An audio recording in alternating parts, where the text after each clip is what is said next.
پیمانه می جویان رفتم سوی میخانه، بیرون نروم زانجا پر ناشده پیمانه.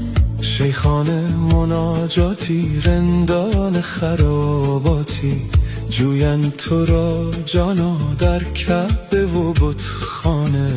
در میکده سرمستم از ننگ خودی رستم، نوشم قدح باده